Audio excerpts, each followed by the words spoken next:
Thank you for joining us as you prepare for your R06 exam. Brand Financial Training have been around since 2007, helping exam candidates like yourself to pass their CII exams with our exam resources and support written by highly experienced authors who also have experience marking CII exams. We've been providing a comprehensive analysis document for R06 for well over 10 years now, so we have a lot of experience in interpreting the case studies for R06 and predicting the questions that are most likely to be asked in the exam. Case study analysis documents are seen as an essential part of the revision process and can really help maximise your chances of passing. We've seen the exam evolve over the last 10 or so years, and so we are in the best position to help you prepare to pass. The entire team here at Brand Financial Training genuinely cares about you and your exam journey. We want to know how you're doing and how we can help, with our aim being to make your exam journey with us enjoyable as well as successful. We know from feedback that one area students really struggle with above all else is in the interpretation of the questions. As a result of this, we've included a section in our analysis that focuses on helping students answer the question that's actually asked of them, which may be worded slightly differently than the one they've prepared for. We've seen that even where the question's been worded differently, it's the same content that makes up the answer, as it's still testing the same knowledge. So being prepared for a change in style in questioning really helps candidates not to panic when they read the actual question in the exam. They know they're prepared and can adapt their thinking to the question actually in front of them. Exam technique is another crucial area, especially for R06, where for a lot of people this will be the first written CII exam they've done, but we'll talk about that a little bit later on. So the objectives of this session are to look at the structure of the exam to make sure you know what to expect, look at what a revision strategy might look like for those weeks leading up to when the case studies are released. We'll then spend some time looking at a selection of the typical exam questions that you'll face. We'll then think about what to do once the case studies are released. And finally, we'll offer some tips on exam technique. Okay, so first, the structure of the exam. As I'm sure you're aware, the exam is 3 hours long and all questions are based on 2 case studies that you'll have access to approximately 2 weeks before the exam. The nominal pass mark for R06 is 55%, and with 150 marks available in total, which are usually but not always split equally between the 2 case studies, this means you'll need at least 83 marks to pass. The exam will test your knowledge on the elements of the financial planning process which will be covered in the R06 study text, but you'll also need to apply the knowledge that you acquired from studying modules R01 through to R05, so do be prepared to revise knowledge from those other exams in order to be fully prepared for R06. As we've been helping candidates with R06 by producing an analysis for every exam sitting for over 10 years, we have very strong experience of the types of case studies likely to come up for your exam. To give you an idea of what to expect, we'll run through an example. There are 2 case studies. One example is of Jack and Jill, who are in their 30s and have 2 young children. The case study provides a detailed picture of their financial situation, along with a list of their assets clearly showing who owns what.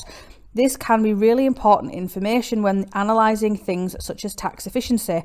You are then given their objectives. The second case study will of course be focused on an individual in a different time of life with a different financial situation. For example, it could be based on an older couple approaching retirement, giving a detailed picture of their financial situation, a list of their assets and their financial aims. Often it is the case that the first case study is a younger married couple with more of a protection need, and the second couple is an older married couple with more of a retirement or IHT planning need. We can't of course guarantee that that's what will come up in your exam, so you do have to prepare for all eventualities. For example, there have been case studies where a client's either been widowed or divorced, and we occasionally get an unmarried partnership as well. So what does the revision strategy look like if we haven't had the case studies yet? Don't be misled into believing that there's no work to do until the case studies are released. There are general areas of revision where you can prepare beforehand so that you can focus on the case studies as soon as they are released. The first thing to be clear about is the learning outcomes detailed in the syllabus. This gives you an overview of the exam and so are a good place to start to have a think about how the information within them might be tested. You can find case studies from previous exams on the R06 pages on the CII website. Learning Outcome 1 essentially covers the gathering of client information and understanding client needs and values, as well as the risk profile. There are 4 sub-points within this learning outcome, which includes the client-advisor relationship. The exam covers the learning outcome by asking questions on risk profile, which are fairly common, and the client-advisor relationship, which is not so common. Learning Outcome 2 continues with synthesizing client information, so recognizing any potential inconsistencies and identifying where additional information is needed. This is tested through the use of fact-finding questions. Learning Outcome 3 covers analysis of the client information and the advantages and disadvantages of different options. The focus here is on analysing a current situation, identifying gaps, and then providing pros and cons of a particular option. Learning Outcome 4 is all about formulating a financial plan and explaining and justifying the recommendations. Practice recommending and justifying a solution and explain any risks or limitations. The final outcome is around implementation and review, which is always covered, so do take a look at the R06 exam guides available on the CII website, as well as brand financial trainings analyses from past exams available on our R06 web pages. As we mentioned earlier, the way exam questions are asked can often trip candidates up. Sometimes the wording can seem complicated or may not have been worded in the same way as the questions and answers that had been prepared in the lead up to the exam. This is why it's important that you truly understand the exam content so that you are able to apply your knowledge in whatever context is required in the exam. Within the exam though, there are always some very standard questions that always get asked. These include the fact-finding question, which is a standard question asking you to identify the additional information you'd need to advise the client on one of their stated aims, but we'll have a look at one of these questions in more detail shortly. Analysis questions are also very common. This could be a question asking you to identify any gaps in a client's situation, or it could be that you'd need to explain why their current fund choices might not be suitable for them. Factors questions are increasingly common. With one of these questions, you'd be expected to identify the key factors an advisor would need to take into consideration to ensure a particular need is met, such as protection needs. Recommend and justify questions will also generally appear in each sitting, so recommending a particular product, for example, and then justifying why. A review question appears in most, if not all, exams, and again, it could be that you'd need to identify the factors to consider when reviewing one aspect of their financial planning, such as inheritance tax or pensions. Finally, there will also be case study specific questions on technical subjects, so that could be wills or trusts, but in the main, these will be signposted clearly in the case study. So let's have a look at some examples. In each exam, as we've said, there is a fact-finding question. It could be on any of the financial aims given in the case studies, so it's important to prepare in advance the questions you'd need to ask the clients so you have all the information necessary to advise them. For example, you may be asked 2 fact-finding questions, such as identify the additional information a financial advisor would require to advise Mark and Sarah on the suitability of their current pensions and investments. The question will then tell you how many marks can be gained, so this example is 12 marks. Another example might be, state the additional information a financial advisor would require to advise Mark on whether to surrender or retain his investment bond. Again, you'll be told how many marks can be gained in the question, so this second example is worth 8 marks. So here, the first question includes all of their current investments, while the second one is specifically about one product. In the case study analysis that we prepare for you here at Brand Financial Training, we always provide a fact-finding question and a model answer for each of the financial aims for both sets of clients. Let's now look at a model answer for the second question. So here are the first few bullet points that would form a model answer. It's an investment, so what would an advisor need to advise a client? Well, they'd need to know how much was invested and when, whether they'd topped it up with a further investment, and whether they'd taken any of the allowable 5% withdrawals. So that would be 4 of the 8 marks allocated to this question already. Even if someone hadn't been expecting this question, then their own experience and knowledge from RO2 can get them at least half of the available marks. So what's the rest of the answer? The rest is to do with charges, asset allocation, fund choices, and whether it's in trust or not. Again, perhaps obvious answers regarding a fairly standard investment product. In each exam, there is also usually 1 or 2 factors questions, although we've sometimes seen more with a higher allocation of overall marks. So you need to be prepared for these in your exam. Practice, practice, and more practice is the tip here. Here's an example question. Which factors relating to Ben and Lucy's current circumstances should be taken into account by a financial advisor before recommending suitable protection products? As you can see here, it was worth 10 marks in total. Don't let the word factors trouble you. It's simply asking, what about the client's circumstances do we need to take account of? In another sitting, the word issues was used instead of factors, but essentially it was asking the same thing. This is why having a knowledge of typical and past questions is important. But let's look at a model answer for this one. So you'd pull out from the case study the factors to take into account. One factor may be that Ben is the main breadwinner. You could state this in a different way, but equally valid way, and still get a mark. For example, if you correctly stated that Lucy works part-time or that she's dependent on Ben, you'd get 1 mark. Another factor may be in relation to their health. The case study may explicitly tell us what their state of health is, for example, that they're both in good health. This is important for a protection type question, so don't forget to include it, and it is of course relevant for underwriting. The rest of the answer can be found by analysing the case study. For example, maybe there's no mention of income protection in the case study. Maybe they are due to take out a mortgage. All of these are important factors to take into account when looking at this aim, so think logically and calmly, and the answers will come to you. Recommend and justify questions have been very common in the past, although very occasionally you may find that there isn't a recommend and justify question, but regardless, you need to be prepared. So as an example, and following on from the earlier factors question, this question is asking candidates to recommend and justify a suitable protection policy that could provide a regular income in the event of Ben suffering a long-term illness. This is offering a total of 14 marks. Let's assume that the case study tells us that both Ben and his wife Lucy did not have any personal protection arrangements in place, but they wanted to ensure that their family was protected in the event of death or long-term illness. This is a good signpost that this question might be asked. Let's look at a model answer. Firstly, you'd identify the product as income protection with a term to match either an age or normal retirement date, with the justification for the product being that it provides tax-free income. You'd then recommend how the product would be set up, for example, use of own occupation definition and providing the widest level of cover.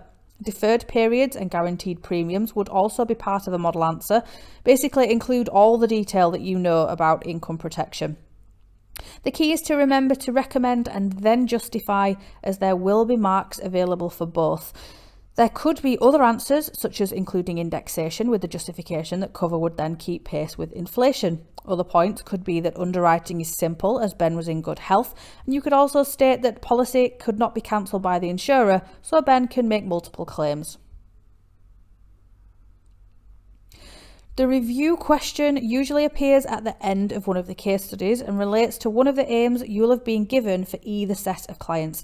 So this could focus on a number of areas, but the common areas we see are IHT planning, retirement planning, or a review of investments. Almost every RO6 paper has a review question of this type, and they are usually worth around 8 marks. An example question is where candidates are asked to state 8 factors that an advisor could take into account when reviewing David and Ellen's financial arrangements at their next annual review meeting. The case study will provide some background, for example, that David and Ellen are in their late 70s and 2 of their financial aims are to ensure they have enough income throughout retirement and to make sure their savings and investments are suitable. So although this question on its own seems wide, it will be referring to specific aspects of the case study. Let's see what a model answer may look like for this question. There will be generic points in here that could apply to any review question in an R06 exam. Things like personal circumstances, financial circumstances, and certainly around new products and legislative changes. These should be included in most answers to this type of question. Other answers would need to relate to the client's circumstances. In this example, as it's focused on investments, then we can see here that attitude to risk, use of ISA allowances and charges are all also relevant factors. The review question really should be easy marks. We know that in almost all exams it will appear, and we know that half the marks could be generic and the other half related to the clients in the case study. Once you've got a handle on the types of questions you'll be faced with, it's now time to practice. Now, it is crucial that you do this. You need to know that you can complete the exam in 3 hours. So lock yourself in a room, set the timer for 3 hours and complete a past paper. These can be found on the R06 page of the CII website called Exam Guides, and these have been written by the senior examiner. Once you've finished, you can compare your answers with the model answer that's also within the exam guide. This will give you a really good idea as to whether you interpreted the question properly and that your answer was detailed enough for the marks on offer. Make sure you notice where you could have done better and ensure you related your answers as much as possible to the information in the case study. What this may also highlight is any areas of weakness. You'll soon be able to see where these are. This is the time to plug any gaps you feel you have in your knowledge as well as in exam technique. Once the case studies have landed, then you'll need to concentrate on them and what they present in terms of technical and product knowledge. So take the time now to fill any gaps in your knowledge and get your exam technique perfected. The case studies are usually released by the CII on a Friday. The exam will then be just over 2 weeks from then. That 2-week clock will start to tick quite loudly. Starting your preparation on the day the case studies are released does usually give you the advantage of another weekend.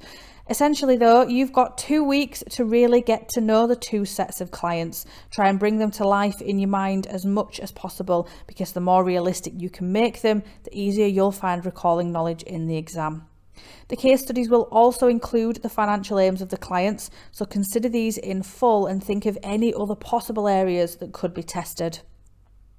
Now is the time to make 100% sure that your technical knowledge is up to speed. Make a list of the subjects in the case studies and think about how strong your knowledge is in each area. So for example, if we're told the client has a child with a disability, now's the time to make sure you know the ins and outs of trusts for vulnerable beneficiaries. There may be the odd curveball in the exam, but the majority of questions can be predicted from the case studies. Calculations rarely, if ever, appear in the R06 exam. However, it is important that you understand the taxes that will affect them and whether they'll be basic, higher or additional rate taxpayers. If it looks like a client might have an inheritance tax problem, make sure you know roughly what that is.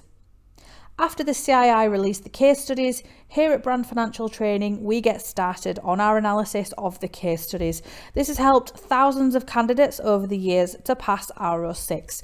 It's written by our highly qualified and experienced technical team, and it's released to our customers 5 calendar days after the CII releases the fact find, or earlier if possible. The analysis package also includes an essential email support day. Within 48 hours after the support day is concluded, our analysis customers will be provided with a Q&A document that shares the answers to all the useful questions posed by their peers on exam support day. With over 10 years experience writing R06 analyses for thousands of exam candidates, here at Brand Financial Training we have a long and proven track record of helping people pass the exam. It's not an easy exam, so getting all the help you can is advisable. Our analysis document for each sitting includes everything you see here. The first thing we do is make a note of the key facts from each case study and our initial thoughts. So here we're picking out key facts such as age, health status and the types of planning they have in place already. For example, if they're older clients, perhaps their health condition may prompt a question on long-term care or putting a power of attorney in place.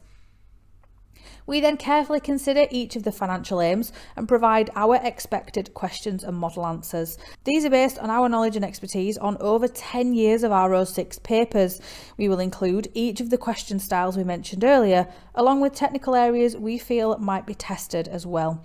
All our analysis is provided in bullet point format, so it's easy to read and revise from, and we'll provide information in tables where we feel that that's helpful too. We have a whole section on exam technique which reminds you to use bullet points to state the obvious and helps with the use of abbreviations. We also provide a section on past papers which shows the types of questions that have been asked in previous exam sittings so that you can see how many times a fact-finding question was asked, as well as other types of questions that came up.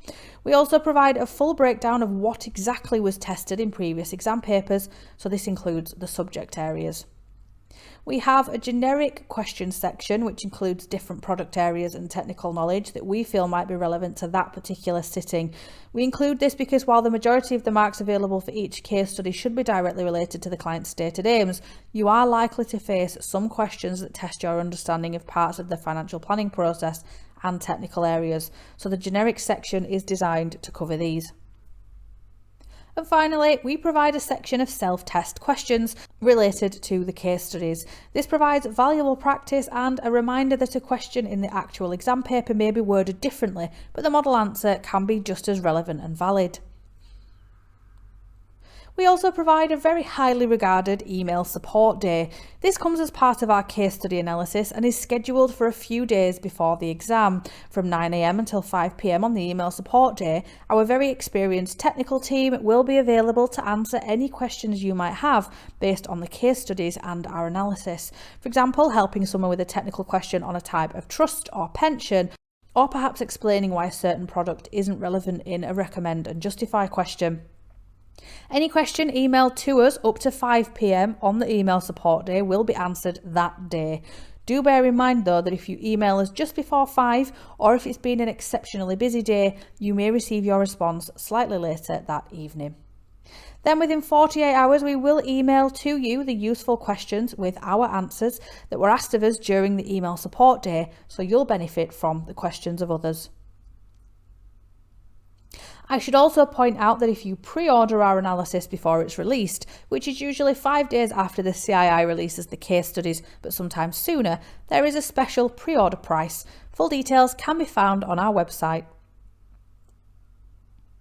So you've done all your preparation and the day has finally arrived and your exam's in a few hours.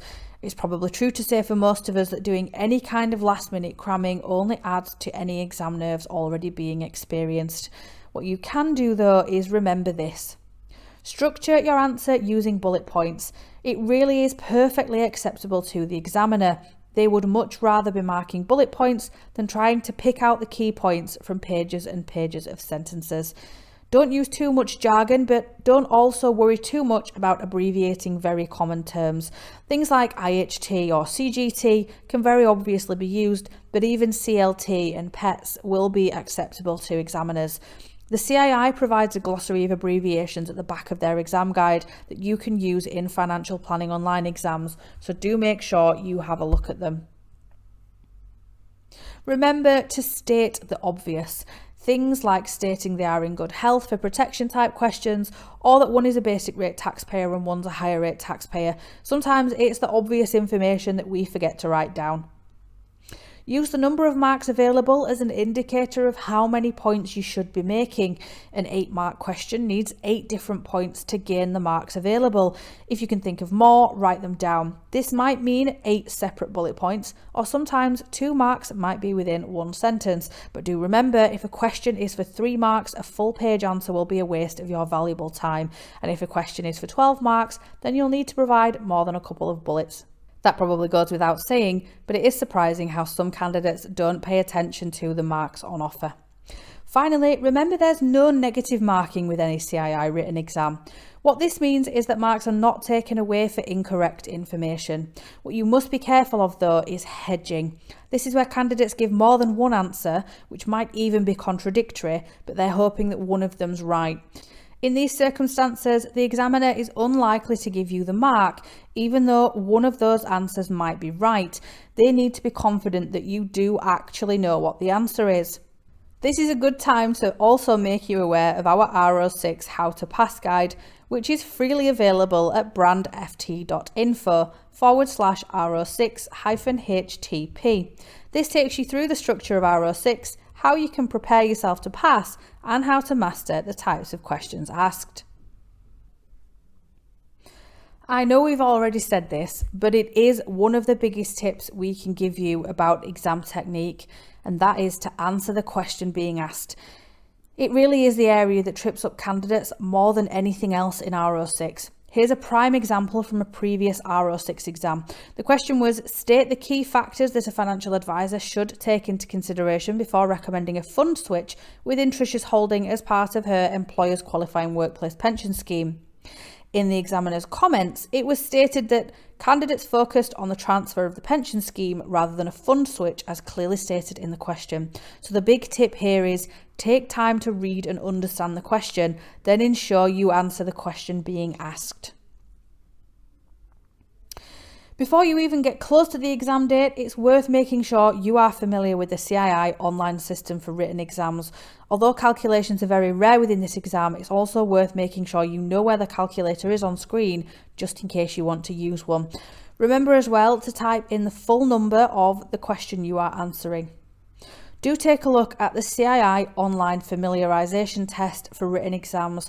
It's not for an R06 exam, but you can ignore that. The idea is to give you a good feel for the layout, and it's well worth doing. For the full details on the system, have a look at the CII website. The exact link address is on the screen here in the blue bar. So today we've looked at the structure of the exam to make sure you know what to expect. We've looked at what a revision strategy might look like for those weeks leading up to when the case studies are released. We've spent some time looking at a selection of the typical exam questions that you'll face. We've thought about what needs to be done once the case studies are released. And finally, we offered some tips on exam technique. Thank you so much for joining us today, and we hope that you found this useful. As a reminder, you can order our case study analysis with our email support day by going to brandft.info/R06-full analysis, or by going directly to our website at brandft.co.uk, accessing the CII exams menu at the top and selecting R06. You can also access a free taster version of our analysis from a previous sitting to get a feel for it. You may also want to go to brandft.info/R06-HTP to access our free R06 How to Pass guide. This is a PDF document which includes lots of useful hints and tips for passing the R06 exam, and within it you'll find some of the key content from today. Good luck with your exam, and do let us know how you get on.